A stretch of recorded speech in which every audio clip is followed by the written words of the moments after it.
Hello everyone and welcome back to Henkhoj Dictionary Vocabulary Series session of idioms and phrases part 8, right?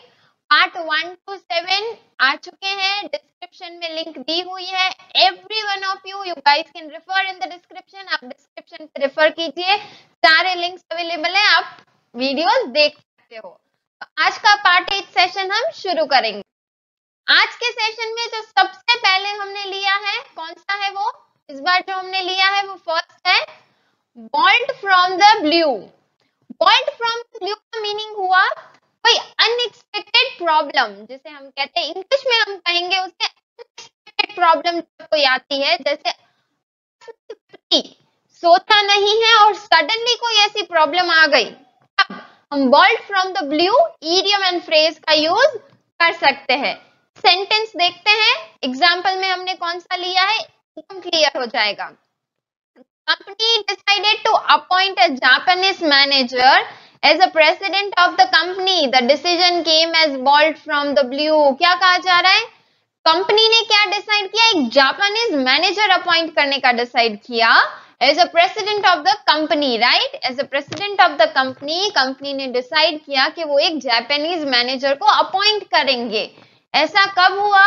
जब company में एक unexpected, बिना सोची हुई, बिना planning किया हुआ एक प्रॉब्लम अराइज हो गया या कोई ऐसी स्थिति उत्पन्न हो गई जिसमें उनको वो डिसीजन लेना पड़ा, राइट? आकस्मिक स्थिति जब उत्पन्न होती है, तब सडनली जब कोई ऐसा डिसीजन लेना पड़ता है प्रॉब्लम के समय में, तब हम उसे कहेंगे बॉल्ट फ्रॉम द ब्लू. जैसे कि आप ये इमेज देख रहे हैं, कभी कभी हम जब सिस्टम यूज करते हैं तब सडनली ये पॉपअप होता है, अनएक्सपेक्टेड एरर अकर्ड, पता नहीं है, हम उस चीज के लिए प्रिपेयर्ड भी नहीं है, फिर भी वो फ्लैश हो रहा है.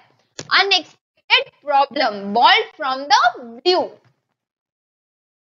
जो नेक्स्ट आता है वो है bone of contention. Bone of contention का मीनिंग क्या हुआ? सब्जेक्ट ऑफ डिस्प्यूट, यानी कोई ऐसा विषय जिसमें दो लोगों की या एक से अधिक लोगों की जो राय है वो एक समान नहीं है. It's a subject of dispute. Example लेते हैं, एकदम क्लियर हो जाएगा. After my grandfather died his will was a bone of contention in the family. देखिए, ये सिचुएशन कई लोगों ने समझी होगी, देखी होगी.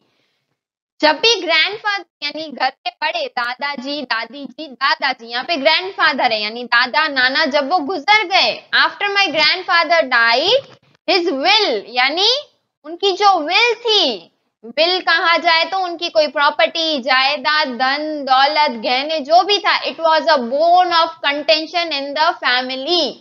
वो परिवार में क्या बन गया? बोन ऑफ कंटेंशन, यानी subject of dispute. Something that two or more people argue about strongly. कुछ ऐसा जिसके बारे में दो या दो से अधिक लोग, दो या उससे भी अधिक लोग लंबे समय तक उस पे बहस करते हैं, और एकदम ही जोरदार, एकदम ही खतरनाक बहस होती है जिस बात पे, वो होता है बोन ऑफ कंटेंशन. बहस करना या असहमत होना, किसी भी बात से, किसी भी निर्णय से असहमत होना. नहीं, ऐसा तो नहीं हो सकता, ये जो लिखा हुआ है वो शायद गलत है, ये तो मेरा है, या तो फिर ये मेरा नहीं है. यहाँ पे एग्जाम्पल के हिसाब से अगर हम विल ले रहे हैं तो उस पे जो फैमिली मेंबर्स है वो लड़ रहे हैं, झगड़ रहे हैं, असहमति जता रहे हैं उनकी विल पे या उनके किसी भी डिसीजन पे जो उस पे लिखा हुआ था, right? That is bone of contention. यहाँ पे हमने विल का एग्जाम्पल लिया. अब ये चीज कहीं और स्थिति में भी हो सकती है. सब्जेक्ट ऑफ डिस्प्यूट कहीं जगह पे हो सकता है, वर्क रिलेटेड हो सकता है, पर्सनल लाइफ पे हो सकता है, या किसी टॉपिक के रिलेटेड भी हो सकता है. Okay, bone of contention. Next आता है बून और ब्लेसिंग इन डिस्गाइज. बून और ब्लेसिंग दोनों का मीनिंग सेम होता है. ब्लेसिंग एक पॉजिटिव वर्ड है, इन डिस्गाइज यानी हिडन ब्लेसिंग, छिपा हुआ वरदान जिसे के कहते हैं. हिंदी में अगर हमें उसे समझना है तो हम उसे छिपा हुआ वरदान कह सकते हैं. छिपा हुआ वरदान, right?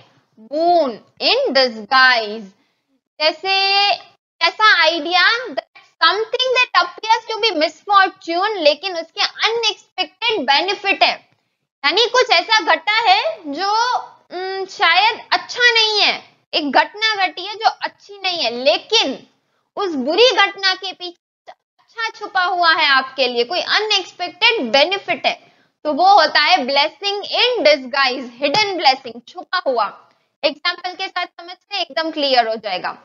My car broke down again but maybe it was a blessing in disguise, right? I have been wasting too much time driving around anyways. यहाँ पे क्या कहा जा रहा है, कार ब्रेक डाउन होना यानी कहीं जा रहे हो और आपकी कार खराब हो जाना, तो उनकी कार खराब हो गई, लेकिन वो घटना जो हुई वो मिसफॉर्च्यून थी, लेकिन उस मिसफॉर्च्यून की वजह से वो वहां पे रुक गए, उनका समय बर्बाद होने से बच गया। क्यों? क्योंकि वो ऐसे भी इधर उधर ड्राइव कर रहे थे, जहां जाना था वहां पहुंच वैसे भी नहीं पा रहे थे, तो that is a boon in disguise.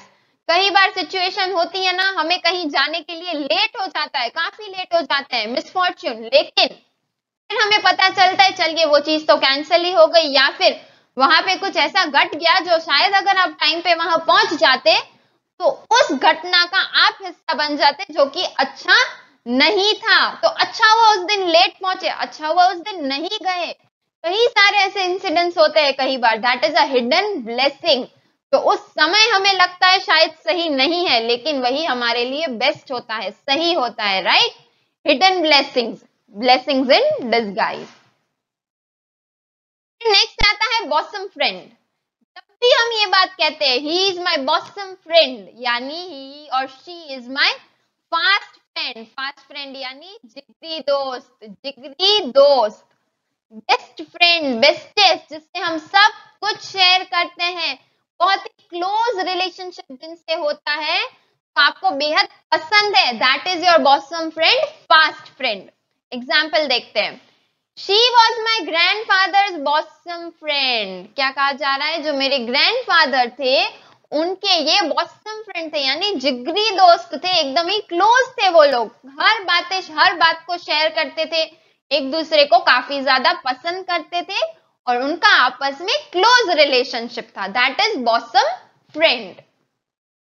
फिर तो नेक्स्ट आता है वो कौन सा है, ब्रेक द आइज। ये कई बार सुना होगा, कई लोगों को मीनिंग पता भी होगा, और जिन्हें नहीं पता है या थोड़ा बहुत पता है उनके लिए आज डिटेल में समझेंगे। ब्रेक द आइज यानी जब कुछ बहुत ही साइलेंस है, ब्रेक द साइलेंस, या फिर किसी कन्वर्सेशन को स्टार्ट करना, टू ब्रेक द साइलेंस और टू स्टार्ट अ कन्वर्सेशन, उसे कहा जाता है ब्रेक द आइज। एग्जाम्पल देखते हैं, क्लियर हो जाएगा। Everybody at the meeting already knows each other, so let's not have one of those corny exercise to break the ice. क्या कहा जा रहा है, मीटिंग में जितने भी लोग हैं एक दूसरे को काफी अच्छे से जानते हैं, तो क्यों हम एक दूसरे का इंट्रोडक्शन देने में, ये करने में, वैसे करने में चुप रहना, या ब्रेक कन्वर्सेशन स्टार्ट करने के लिए इंट्रोडक्शन की जरूरत नहीं है। So those corny exercise to break the ice, let's not have that. नहीं करते हैं हम ऐसा कुछ भी conversation start करने के लिए, right? कहा जा रहा है ऐसा। So break the ice यानी साइलेंस, चुप्पी को तोड़ना, या फिर किसी कन्वर्सेशन को स्टार्ट करना, यानी किसी से बात शुरू करना, या कोई जगह पे बहुत ही शांति सा है, कोई कुछ बोल ही नहीं रहा है, तो वहां पे कन्वर्सेशन करना या फिर बात को छेड़ना, वाद विवाद शुरू करना, बात शुरू करना। आता है breathe one's last. Breathe one's last यानी टू पास वे और टू डाई। जब भी कोई गुजरने वाला है या बस उसकी आखिरी सांस पे है, टू पास वे और टू डाई, उसे कहा जाता है ब्रीथ वंस लास्ट। एग्जाम्पल देखते हैं, इमेज देख के भी बहुत ही क्लियर हम शायद इसे समझ रहे हैं, इमेज देख के भी हम उसे रिलेट कर पा रहे हैं, लेकिन एग्जाम्पल ले लेते एकदम क्लियर हो जाएगा। As soon as King Henry had breathed at last, the barons turned on each other. देखिए, जैसे ही किंग हेनरी ने अपनी आखिरी सांसें गिनी, यानी जैसे ही वो मरने पे आ गए, अबाउट टू डाई, पास जवे आखिरी सांस पे थे, तब भी जो बैरोन्स थे वो एक दूसरे के खिलाफ हो गए। कई बार ऐसा होता है ना, जब वो व्यक्ति होता है तो आपस में सब कुछ एकदम सही रहता है, लेकिन जैसे ही वो चले जाता है, गुजर जाता है, टेबल टर्न्स अराउंड, यानी सिचुएशंस बदल जाती है। एक दूसरे के खिलाफ हो जाते हैं, कुछ लोग सामने आ जाते हैं, कुछ रिश्ते तोड़ देते हैं, कुछ कहीं और गट जाता है, राइट। ब्रीथ वंस लास्ट, यहाँ पे इन शॉर्ट ये मीनिंग है, जब कोई गुजर गया या पास अवे और टू डाई, तो हम कहेंगे ब्रीथ वंस लास्ट। है broad daylight. Broad daylight का मीनिंग होता है in daylight. In daylight यानी दिन उजाला। जब भी कुछ एकदम रोशनी में उजाले में होता है तब हम कहते हैं ब्रॉड डे लाइट। एग्जाम्पल देखेंगे एकदम क्लियर हो जाएगा। Crime was committed in broad daylight. देखिए तो क्राइम था, कोई जो क्राइम था, समझिए किसी का खून हुआ या चोरी चकारी हुई, किडनैप हुआ, वो कब हुआ था? इन ब्रॉड डे लाइट, यानी दिन दहाड़े। इन डे लाइट, दिन दहाड़े, daylight, broad daylight. Clear for all? Yes, nice. फिर जो नेक्स्ट आता है वो है ब्रोकन रीड। ब्रोकन रीड का मतलब होता है अ वीक। अ वीक यानी यहाँ पे है कमजोर, एक कमजोर कड़ी या फिर एक कमजोर इंसान या फिर अनरिलायबल इंसान जिसपे भरोसा नहीं किया जा सकता। अविश्वसनीय, अविश्वसनीय, ऐसा आदमी जिसका भरोसा नहीं किया जा सकता। समवन और समथिंग, क्यों ऐसा? आपकी जिंदगी में कुछ ऐसा हुआ होगा या फिर आपने उन्हें कोई कार्य दिया होगा करने के लिए, तब आपको पता चला कि उस सपोर्ट और मदद के समय में उन पे भरोसा नहीं किया जा सकता, उन्होंने वो काम अच्छे से नहीं किया, उन पे रिलाय नहीं किया जा सकता, धोखा दे दिया, तो ऐसे को कहा जाता है ब्रोकन रीड, जो अनरिलायबल इंसान है या फिर जो कमजोर इंसान है, अविश्वसनीय है। एग्जाम्पल लेते हैं, they regarded him as broken reed. देखिए वो जो व्यक्ति था सबने क्या कहा? He is a broken reed, यानी वो अविश्वसनीय इंसान है। कभी भी कुछ सपोर्ट चाहिए या मदद चाहिए तो उस पे तो डिपेंड बिल्कुल नहीं कर सकते क्योंकि वो भरोसे के काबिल नहीं है। Broken read. नेक्स्ट आता है ब्राउन स्टडी। ब्राउन स्टडी यानी a state of deep thought. State of deep thought, कोई गहरी सोच में चले जाना, वो होता है ब्राउन स्टडी। एग्जाम्पल लेते हैं, he sank back on his pillow and fell into brown study. देखिए पिल्लो पे लेट गए, ही सैंक बैक, और एक गहरी सोच में चले गए। कुछ तो चल रहा होगा उनके दिमाग में जिसमें वो घुसते गए। तो जो गहरी सोच से सोचते हैं, एकदम थॉट्स में चले जाते हैं, दैट इज ब्राउन स्टडी। देखिए आप इमेज देख के समझ पा रहे होंगे इनके दिमाग में कितना कुछ चल रहा है, सोचते जा रहे, डीप थॉट, गहरी सोच।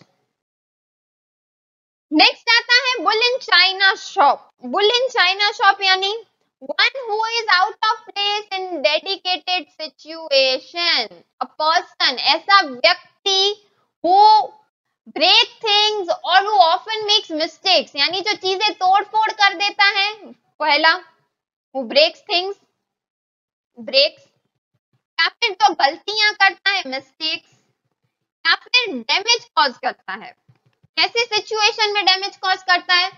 चीजें तोड़ता है और गलतियां करता है ऐसी सिचुएशंस में जहां पे उसे कुछ मैच्योर बिहेव करना चाहिए, एक केयरफुल थिंकिंग रखना चाहिए, या फिर एक पर्टिकुलर बिहेवियर होना चाहिए उनका। वहां पे अच्छे से बिहेव करने की वजह, सोच समझ के काम लेने की वजह, वो क्या करता है? चीजें तोड़ फोड़ करता है और गलतियां करता है या फिर और नुकसान करता है, right. That is bull in China shop, यानी जिस सिचुएशन में जो जरूरत है वैसा ना करके वो दूसरी सारी चीजें कर ले रहा है। Bull in China shop. Example देखेंगे, he always had ability but we had to train his mind as he was like a bull in china shop। देखिए क्या कहा जा रहा है, उसमें एबिलिटी थी, उसमें वो कैपेसिटी है। एबिलिटी यानी क्या होता है? क्षमता। उसमें वो क्षमता है कि वो कर सकता है, लेकिन उनके दिमाग को ट्रेन करना पड़ता था, नहीं तो फिर अगर वो नहीं किया तो he was like a bull in China shop, जहां जो करना चाहिए वो ना करके वो बाकी सारी चीजें कर लेते थे। That is bull in China shop. तो ये हमारा आज का सेशन था, पार्ट 8, इडियम्स एंड फ्रेजेस। उम्मीद है आपको अच्छे से समझ आया होगा। इस वीडियो को लाइक, कमेंट और शेयर कीजिए। हिंदखोज के पेज को सब्सक्राइब कर लीजिए और बेल आइकन प्रेस कर लीजिए ताकि हमारा नेक्स्ट वीडियो जब भी आए तो आपको नोटिफिकेशन इमीडिएटली मिलता है और आपका कुछ भी मिस आउट नहीं होगा। धन्यवाद। तो अब हम फिर मिलेंगे नए वीडियो में नए सेशन के साथ।